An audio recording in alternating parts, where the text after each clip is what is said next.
Награждается Кадзоева Алия Магомедовна, лауреат премии учительского жюри за участие во всероссийском этапе Балтийского научно-инженерного конкурса.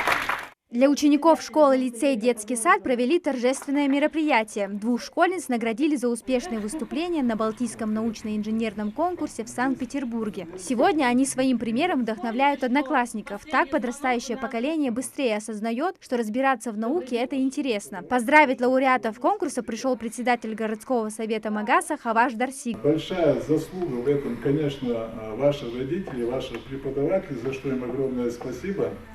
И директору школы. Хадижа Костоева всегда увлекалась естественными науками, поэтому проблем с выбором темы не возникло. Она подготовила проект на тему «Геохимический анализ почв Республики Ингушетия» в категории «Экология». От состояния почвы зависит многое, говорит школьница. Во-первых, это наша пища, во-вторых же здоровье. Хадижа проводила серию экспертиз, выявила в почве тяжелые металлы, затем провела химический анализ. Мой анализ показал то, что круговорот азота в почве был в норме, потому что нитриты и нитраты были в норме.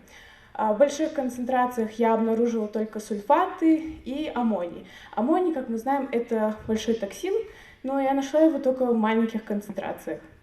В принципе, мой анализ показал то, что наши почвы были в норме. Перед тем, как стать призерами конкурса, школьницы прошли республиканский этап. Уровень подготовки оценивали эксперты. Второй этап – это загрузка проектов на сайт Балтийского конкурса. После ознакомления они получили приглашение на 3-й этап. Он проходил в очной форме в Санкт-Петербурге. Конкурс длился 3 дня. Первый день мы выступали, 3-й день тоже выступали. Там были, жюри, они делились, были учительские, были научные жюри, бизнес-жюри и молодежные жюри.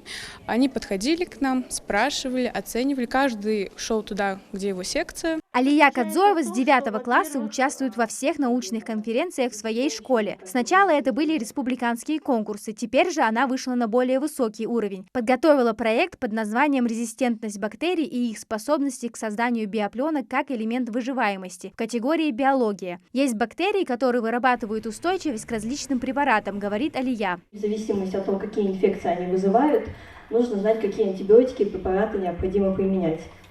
И мы сделали вывод, что грам-отрицательные бактерии были абсолютно устойчивы ко многим антибиотикам. К ним же также относятся и неферментирующие бактерии, которые все чаще вызывают устойчивость к различным препаратам. Недавно были зафиксированы вспышки коронавирусной инфекции, говорит Алия. Ее тема актуальная, учитывая, что многие стали назначать антибиотики в профилактических целях. Это приведет к появлению устойчивости у различных этих микроорганизмов, которые вызывают эти бактериальные инфекции.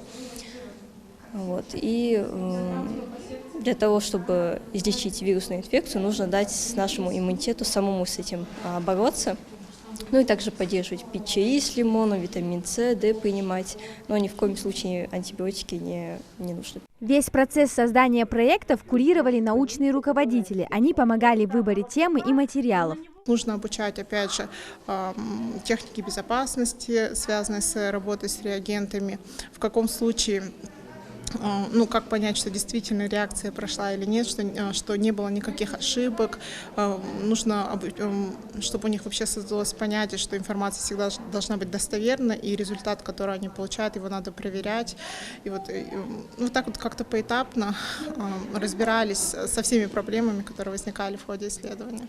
Цель Балтийского научно-инженерного конкурса – повышение качества школьных исследований. Он проходит при поддержке Комитета по информатизации и связи правительства Санкт-Петербурга. С 4 по 6 апреля в северной столице была организована стендовая выставка проектов. Одновременно на конкурсе разворачивается просветительская программа, в которую входят экскурсии. В ее рамках школьницы посетили много мест, включая Эрмитаж. Зимний дворец запомнился им больше всего. Амина Зязикова, Султан Булгучев, Магас 24.